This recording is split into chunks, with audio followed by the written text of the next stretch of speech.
આ અમારું રાજાવાડ ગામ.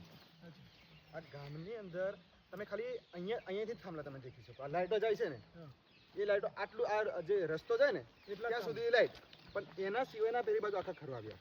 એ થાંભલો જ નહીં, આ થાંભલો જ નહીં, થાંભલો જ નહીં, લાઈટની તો વ્યવસ્થા જ નહીં. તો એ લોકો રાતે કઈ રીતે રહે? આ પેલો જે દીવો આપણે કહેવાય ને, દીવો એને દીપ કહેવાય, જે કેરોસીન આપતા હતા એક વખતે. કેરોસીન નાખીને પેલું બામોટ કાઢીને જે લગાડવાનું ને, એ દીવાથી. હવે વાવાઝોડું કે વરસાદ ગમે તે આવી જાય ને તો દીવો લાવી જાય. પણ આ તમારે આ બધી જે ઘરો છે ખુલ્લા છે, તો આ કોઈ વાઘ દીપડો? હા હા, હમણાં 5 દિવસ પહેલાનો એક બનાવ બન્યો. જે તે વખતે અહીંયાથી એક 75 વર્ષના દાદીને ફાડી ખાઈ ગયો દીપડો. ઘરમાંથી ફાડી ખાઈ ગયો દીપડો. શું વાત હમણાં? અને થોડાક ટાઈમની વાત કરું તમને, આ ડુંગરની નજીકમાં મારું ખેતર છે. હવે એ ખેતરની પાસે મારી પાછળ આવીને દીપડો ઊભો, મારા પાછળ આ રૂબરૂ. અને વાઘ જેવા છે તો વાઘ તો ક્યારેક આવે, પણ વાઘનો કેવો શિકાર પ્રમાણે એ ગમે ત્યારે આવે, પણ દીપડો આવે એ સીધો માણસો પર પણ હુમલો કરે. તમારે ત્યાં લાઇટ નહીં, પાણી નહીં, હું આટલું બધું ફર્યો. હા, નળ મેં આપણે જોયું ને, નળ કે જળ જોયું, બરાબર. પણ સ્કૂલોની શું વ્યવસ્થા? વિદ્યાર્થીને ભણવું હોય સ્કૂલોમાં ભણવા માટે તમે સ્કૂલો બનાવી દીધી, પણ એમાં શિક્ષક જ નહીં. અમારે આખો આ ખાલી ગામની વાત નહીં કરતો હું, આખા વિસ્તારની છે, નસવાડીથી લઈને છોટાઉદેપુર જિલ્લાની વાત કરીએ ને આપણે, સ્કૂલો છે. આ આંબાડુંગર ગામ તમે સાંભળ્યું? આંબાડુંગર કડે પાણીની અંદર કરોડો લાખો અબજો રૂપિયાનું ખનીજ કાઢીને લઈ જાય છે અહીંથી.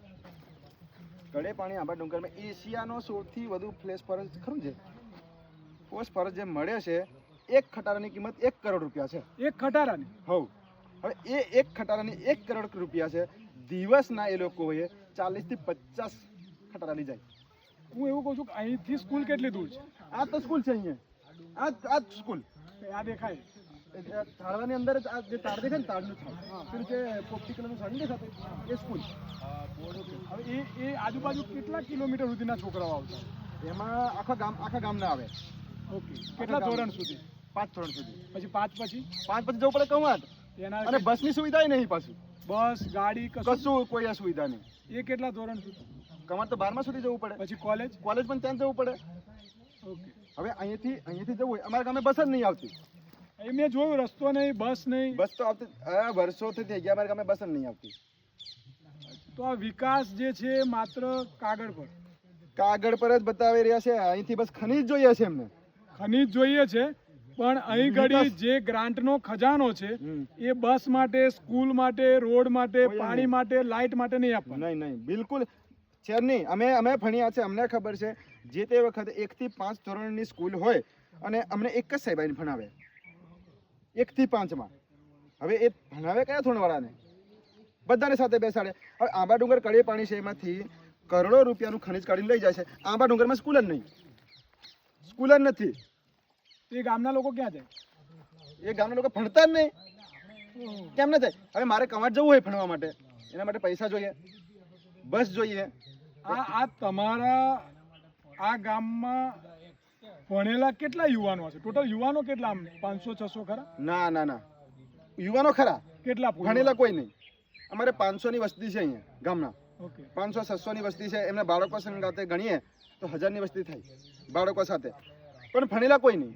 કેટલા હશે? તો 25, 50, 25 માંડ નહીં. ગણે ને તમે તો 10-15 હશે. 10 માંડ હશે. અહીંયા કોલેજ કરેલા ઘણું ને, મેં તમને ગણીને બતાવું. કોલેજ કરેલો હું, પછી કોલેજ કરેલો મારો એક ભાઈ છે, કોલેજ કરેલો એક મારા અહીંયાથી જે કાકા છે હમણાં, પછી ગામમાંથી બીજો કોલેજ કરેલો કોઈ નહીં. કોલેજ કરેલા આટલા 3 જણા? હા, કોલેજ કરેલા ગામમાંથી કોઈ નહીં. 12મું 10મું પાસ નહીં થતા. મિત્રો, આજે જે હું ફર્યો, આટલું બધું જોયું, આ પરિસ્થિતિ વ્યાજબી છે? કોલેજ કરેલા કોઈ મળતા જ નહીં. કોલેજ નહીં, લાઇટ નહીં, કોઈ જ વ્યવસ્થા નહીં. આ શું થઈ રહ્યું છે? હું આ પ્રકૃતિના આ જબરદસ્ત ખજાનામાં છું. કોર્પોરેટ સેક્ટરના લોકો અહીંથી ખજાનો ચોરી જાય છે. એક ગાડીના 1 કરોડ. આંબાડુંગર એક ગાડીને 1 કરોડ રૂપિયા. આંબાડુંગર કરીને ગામ છે, ત્યાં એક ગાડીનો જે ખજાનો નીકળે 1 કરોડનો, પણ ગ્રાન્ટનો ખજાનો અહીંયા શૂન્ય. આંબાડનગરમાં સ્કૂલ જ નહીં પાછી. સ્કૂલ નહીં, પાણી નહીં, લાઇટ નહીં, અને દીપડા અને શેર જેવા વાઘ જેવાથી બચવાની કોઈ વ્યવસ્થા નહીં. ચારે બાજુ જાળીઓ અને વાંસથી રહેવાનું, અને સમાનતા કેમની હોઈ શકે? હા, એટલે અનામત હજુ બી જરૂરી છે. અને હું આ ગ્રાઉન્ડ પર આવીને એ તમામ વિદ્યાર્થીઓને એટલા માટે મળું છું, આજુબાજુ ફરું છું, કે આપણે બૂમો પાડીએ છીએ એસી ઓફિસમાં, મીડિયાના હબમાં બેસીને, પણ આ અન્યાય બાબતે એક નજર ક્યારે નાખીશું? ઘણી જગ્યાએ ફર્યો, આખા ગામમાં 3 યુવાનોએ કોલેજ કરી છે. શું થશે? ચલો કંઈક વિચારીએ. એટલે આજે હું નીકળ્યો છું, અલગ અલગ 2-3 જિલ્લાના જેટલા લોકો વિદ્યાના ધામમાં ભણીને ગયા છે એવા યુવાનોને મળ્યો, અને અલગ અલગ લોકોને મળીને અલગ અલગ સમસ્યા જાણી. કશું જ નથી હજુ અહીંયા. મોબાઈલનું નેટવર્ક નથી, ટાવર નથી, ઇન્ટરનેટ નથી. આ વિડીયો આજે ઉતારું છું, અહીંથી નીકળ્યા પછી ક્યારે મૂકીશે તમે જોજો. બહુ ગંભીર પરિસ્થિતિ છે. અને હવે વિડીયો બનશે પણ નહીં, કારણ કે ચાર્જિંગ પૂરું થઈ ગયું છે. સવારનો આવ્યો છું, સાંજના 7 વાગ્યા છે, અંધારું પડવાનું છે. હવે વિડીયો પણ નહીં બને, કારણ કે લાઇટ પણ નથી. લાઇટ તો નહીં, પણ લાઇટના એક વિસ્તારમાં થાંભલા પણ નથી. વાહ વાહ વિકાસ, વાહ. કોર્પોરેટ સેક્ટરના દલાલોને સલામ છે. પણ ભારતના નાગરિકોએ વિચારવું પડશે કે અનામત કેમ જરૂરી છે. આજે પણ દબાયેલો કચડાયેલો મારો યુવાન ક્યાંક શિક્ષણથી, ક્યાંક લાઇટથી, ક્યાંક પાણીથી, ક્યાંક ગાડીથી, ક્યાંક બસથી, ક્યાંક શાળાથી, અને ક્યાંક એના વિકાસથી વંચિત છે. એટલે અનામતની જરૂર છે. અને આ હું કહી રહ્યો છું કારણ કે હું ગ્રાઉન્ડ પર ઊભો છું.